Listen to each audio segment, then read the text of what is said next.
Welcome to another edition of Kent Hance, the best storyteller in Texas. We'd love for you to check out our website. It's hancepodcast.com, and on Instagram, it is @thebeststoryteller. Chancellor Hance, get us started as we do every week with a saying of the day. Saying of the day comes from Warren Buffett, and Bill Gates was with him when he said this. He said, an idiot with a plan can beat a genius without a plan. And so you got to have a plan. You got to be prepared. You got to anticipate. And last week, AT&T got hit, and their service went down in some areas nationwide. That's a great company, and they pulled out of it pretty fast. And that some people had, I was out for about 30 minutes that I couldn't text. Mm-hmm. And it came back, and there were other people that have AT&T that they weren't down at all. A lot of people were immediate concern goes directly to, is this a cyber attack? It was not. AT&T said that it was a bad software update on their part, and they got it fixed as quick as they could. They did, and it comes back. Everyone thinks immediately, was this a cyber attack with this? And there's things out there. There was a problem. Some water systems in cities got shut down a few weeks ago, and nothing happened. And I think it was just someone trying to see if they could shut it down.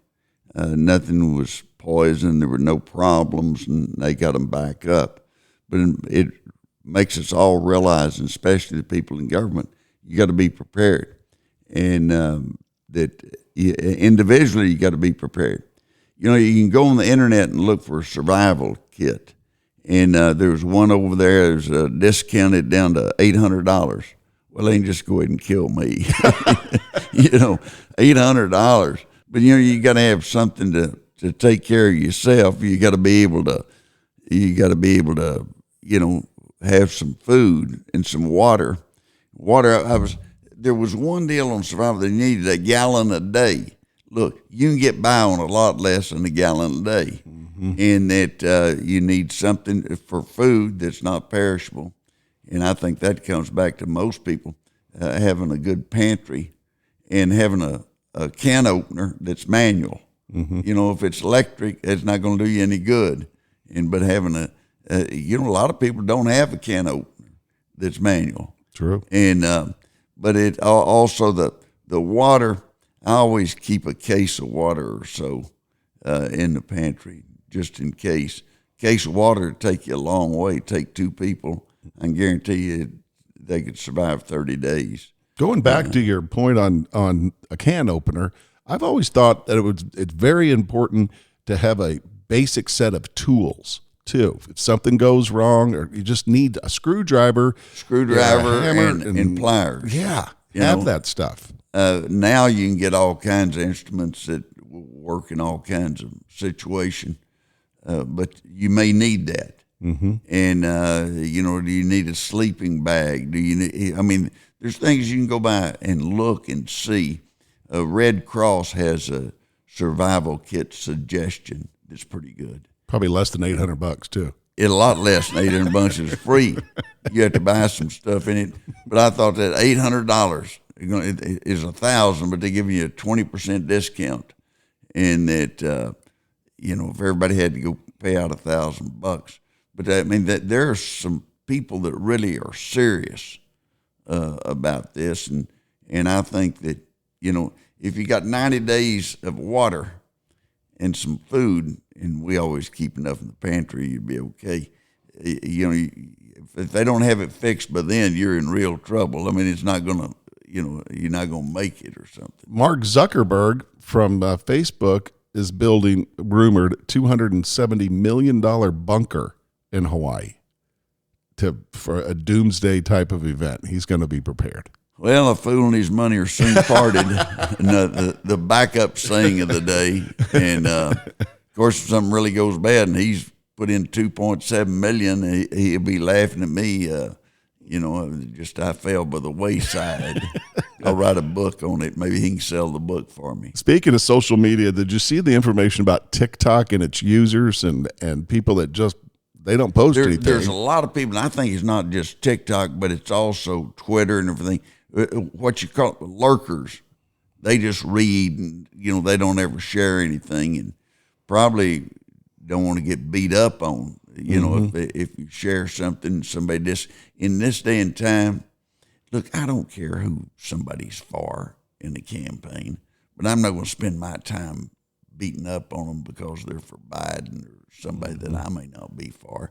But there are some people that they just live for that, to jump on someone. And I always say those people, the guys, they got those wife beater shirts on, and they're living in the basement with their mom and dad's house.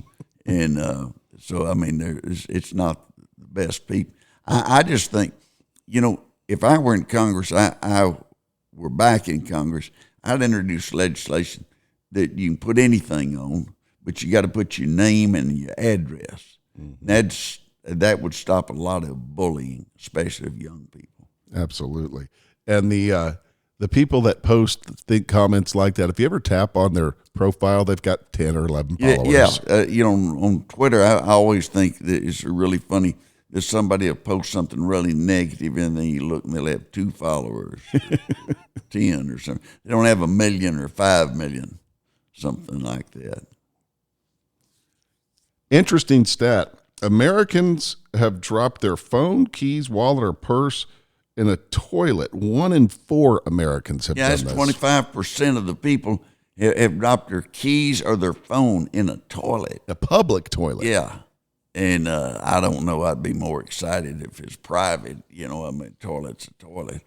And, I wouldn't be, I'm not going to take my phone out when I'm in the restroom.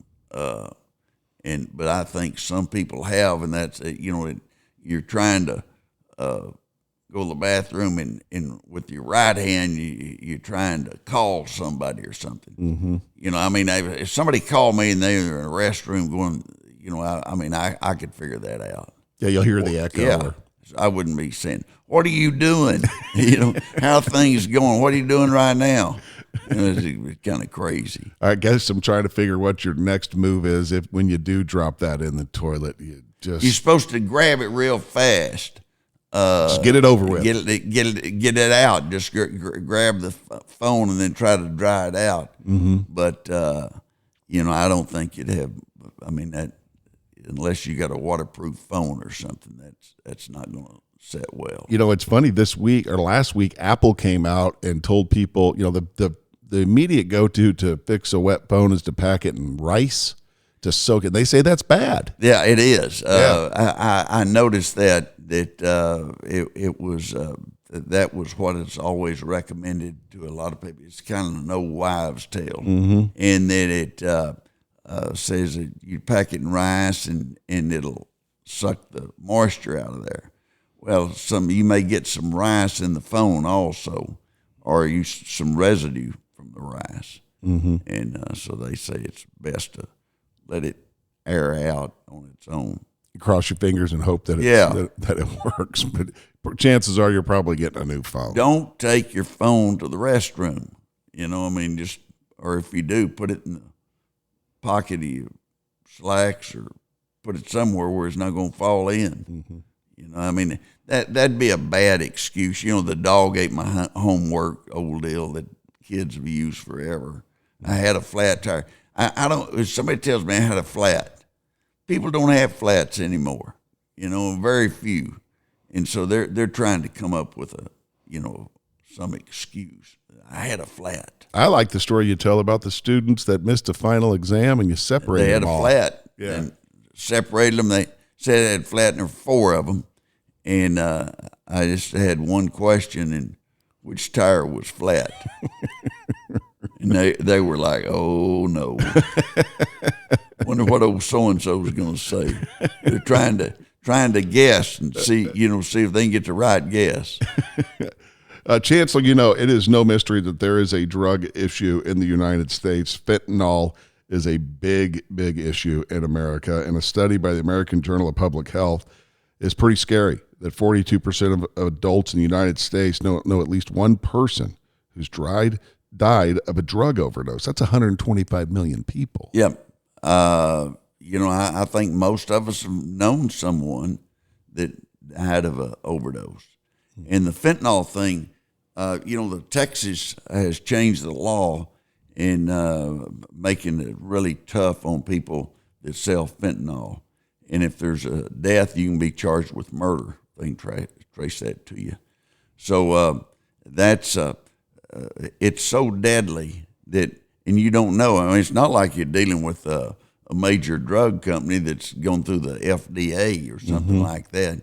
You're dealing with somebody that came across the border and they've got a product that they're not even sure what it's got in it. And it only takes one time. Yeah, one time. They don't get a second chance when they hit that. One other thing on the American Journal of Public Health, there was a deal that they had that a 6'7" guy or woman can see 1,000 feet further than a 5'7". And that makes sense. He's a little taller and everything. But it made me think of Andrews, Texas, was one time trying to get a prison. They had the county judge, Judge Bennett, was testifying and on the need for a prison, and they put it in. And one thing that they were asking about security, and the judge said, look, if they break out, they can run for 3 days and we can still see them. Land's pretty flat. They weren't going to run for 3. I don't think they could run for 3 days and you still see them, but they could run a long time, you'd still see them. So we would love to hear from you. You can send email to info@hantspodcast.com. And if you're a relatively new listener or you've been listening from the beginning, we encourage you to scroll through our past library of episodes and listen to some of our most popular episodes, including a conversation with Rick Perry, the story of Salmon Chase, the man behind your currency, interviews with Drayton McLean, and Senator Ted Cruz. Scroll through the past library and take in some of these great conversations and stories. Chancellor, another busy week for President Trump. A lot of people asking about Trump's lawsuit, where he got hit with $300 or $400 million or whatever in New York. I don't think it'll stand up, and they never prosecuted anybody under it, where unless there was a loss. And all the banks that were involved in that, all of them made money. And it's gotten into, there are certain loser states, or winner states like Texas and Florida, loser states, New York, Illinois, and California. But I'm not going to do business with any business in New York if I have to file a financial statement with them. If I pay the money back and everything, they may read that I supported so-and-so, and they don't like that, and they just go after you. And it is the governor, she's trying to do something about it, and saying, that's just not, we're just not going to do that to everybody. We'll just pick and choose. Well, I might get on that list of pick and choose. So I'm not going to do any business with, I'm in the tax credit business on housing, and I wouldn't do business with any of the New York firms that buy your tax credits simply because of what happened, and it's going to hurt them. Yeah, has there ever been a more clear statement with the Trump decision that New York is not business friendly? They're not, and they have not been. They go out of their way to penalize every business any time they can, and same thing with California. They're out to make it tough on any business. I have a question for you about the Trump decision, the money. So on appeal, does he have to pay any money prior to what happened? Probably have to put up a bond. The judge is not his friend. No. The judge is after him, and is I would think it'd make him put up a bond. But here's the thing: who does the money go to? Yeah, there's not a victim, but they can say, well, we'll give it to the public. And the public, look, the lady ran for attorney general on that basis that she'd indict him, And if you run for office, I think saying I'm vote for me because I'll indict so and so. Well, indict them if they've done something wrong. Don't be the first time that a case like that's ever been filed. But you've got a lot of states, Delaware, where a lot of businesses incorporated. By the way, Delaware, they only have 3 counties. Really? Yeah. That's a tiny little state, too. Yeah. We get 254 in Texas, and they go from, real small to Loving County. I think it's got 200 people. That's the whole county. Yeah, 254. So, if you look up an election fight, if you're involved in an election and you win by 5 votes or lose by 5 votes or something, all the cases that you read will come out of Loving County because there's so few people. They didn't have enough people voting. They got a tie. And it's always, interesting to see what. Got a campaign there. Got a campaign there. You got to go see him. Yeah. There was like in a presidential campaign, Fritz Hollins, Democrat from South Carolina, about 30 years ago, was running for president. And he said he met somebody and asked them for their vote. And they said, well, I don't know. It's the only second time I've met you. Most of the candidates, I've met them 3 or 4 times. I hadn't made up my mind yet. How many times would you visit a county when you were running for Congress? Oh, I would say at least once every 2 or 3 weeks. Really? I had a state senate, had 13 counties, and had a congressional district, had 17. And that's pretty easy. Now, my old state senate seat, Charles Perry has it from Lubbock, does a good job, but he's got a huge number. I think he's got 40-something counties. He's busy. Yeah, there was a senator from Midland one time, Pete Snelson, and he had a bill that you had to, if you're going to run for state senate, you had to go file with every county chairman. And he had like 60 counties. And he said, election be over before they can find all those people. It didn't pass. I kind of got you derailed there. We were talking about Delaware. Yeah, Delaware, they had a fight with Elon Musk. And so he's reincorporating all of his companies in Texas and taking them out of Delaware. And, I don't know if that will kill their business or anything, but it's a signal, and they start making decisions. People, Sam Walton always said, people vote with their, and I'm not talking about just elections, they vote with their feet. If they don't like something that's going on in Walmart, they'll walk over to some other place. And so I think these companies, they have to, look at everything when they're making decisions.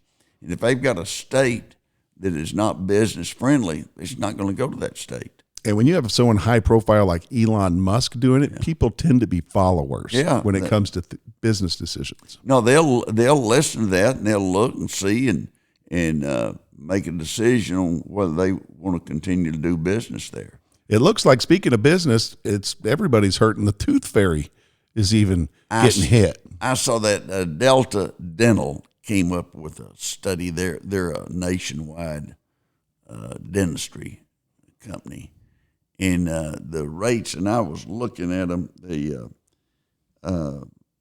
In 22, the average was $6.24. And then by 23, the average had gone down to $5.84. But if you go back to 2000, over the last almost 25 years, the rates are up 350%. And so it's, Tooth Fairy, I forgot what he gave me, but it may have been a dime or, nickel or quarter. It may have splurged and given a quarter. But Tooth Fairy, that's an old tradition that is out there, and every kid, I had a guy tell me, his friend of mine, he give him $100. He give him $100 per tooth. Tooth Fairy. I said, that Tooth Fairy pretty, extravagant. You got to be rich. Well, in today's world too, where not everybody how often do you have cash with you? And your kid loses a tooth. The only cash you have is a 20 or 100. You're like, oh, I'm not going to go buy a pack of gum just so I can break this 20. When you do that and you just don't have the change and everything, you have to put, IOU, sign the tooth fairy. Boy, that kid be mad. IOU, sign the tooth fairy, and will be delivered by the Easter Bunny or something like that. Get his attention, get him to thinking about it. My kid would charge interest. Yeah. There was a deal the other day that talking about businesses are trying to get employees to come back to the office, and they're putting the office buildings are putting a fragrance in some smell to help them. I've got a better idea to get them to come back to the office. If you're not here by Monday, you're fired. I think that would get people back faster than the deal about, well, we're going to have a fragrance here. It'll smell like orchids or roses at the office. Give me a break. We got away from the office about 2 or 3 weeks, and we're like, this is not going to work. I was just about to ask you what the policy is at Hans Scarborough. Yeah, we have one thing we did adopt is one day that work from home, and we have a conference call that day to talk about everybody giving an update on what they're doing and what their cases are, what's happening. But there's some agencies, state and federal agencies, they're not back yet. That's crazy. They're never going to go back. Mm-hmm. And if that's true, you need to go ahead and take that office space, sell it to somebody. I think you and I've talked about this before, but there's a lot to be said for the pop-in meeting or the coffee meeting in the grabbing a cup of coffee and you see a colleague and you have that, hey, do you have a minute? There's a lot to be said for that versus getting on a Zoom call and scheduling it. It just, there's something about being around people. I like to be around people. I get their full body language. Mm-hmm. In a Zoom call, you don't. You'll get a little, but not that much. You need to be at the job working. It seems like, and I've been around your office a lot. It seems like the people that work for you enjoy being there. You have a good environment. Yeah, we have a good environment, and we've got people that have been there since '94, and we've got some that have been there since '98. That's a long. You don't have to spend a lot of money on training. Oh yeah. The most costly labor you can get is cheap labor.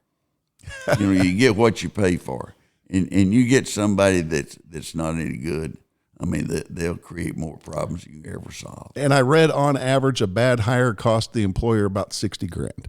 I would think that'd be correct. On average, that's a lot of money. It is. So hiring's important. Tell everybody about how you always ask the receptionist after you interview somebody. Oh, I always interview somebody, and I'll ask the receptionist, "What'd you think?" And I had one time. I asked my assistant, and Linda Steele, who worked for me for 22 years, and she said, "He won't fit with you." Mm-hmm. And I said, "Really?" I thought him like. She said, "He's rude." Really? He's real nice. She said, "Well, they're all going to be nice to you." She said, "I watched how he treated people out in the lobby. Mm-hmm. The guy won't fit." I had my son one time come see me, and I had a new person, and he came in and said, "You ought to cut the cord today." I said, "What do you mean?" He said, "I know you, and she can't work for you. You're not going to be happy. She's not going to be happy." And I said, "No, we're working." About 30 days later, I called him. I said, "You were right." How'd that taste coming out of your mouth? Yeah, you were right. It's important that you have somebody that you work with, that you like, that you can get along with, that you trust, and that they anticipate what you're going to be doing, and that are good in that regard. And I've had a lot of people work for me for a long time that, just great people. Look, here's the thing. 3 things at work. Don't overshare. Don't tell them at work, tell all your fellow workers about every problem you've got at home or anything like that. Don't overshare. I think that's a real problem. And one that experts say, don't be too humble, because they'll pass you over for a job that would be an increase. That you got to have some confidence. You don't want to be conceited. You don't want to be obnoxious, but you want to show some confidence. If someone came into you and said, I can do that job. Yeah. That's what you That's would right. look at them and That's go, right. you look at them a little different. I can do that. Mm-hmm. We can handle it. Or if they do something, they do it fast and everything, that they tell you, by the way, we were able to get that done in half a day, something like that. And don't stay at any office parties and Christmas too long. There's going to be some bad things happening. You stay at a party about 4 hours, your luck of hanging on for the full next year may be diminished. So don't do that. But just remember, saying of the day, an idiot with a plan can beat a genius without a plan. Have a great day.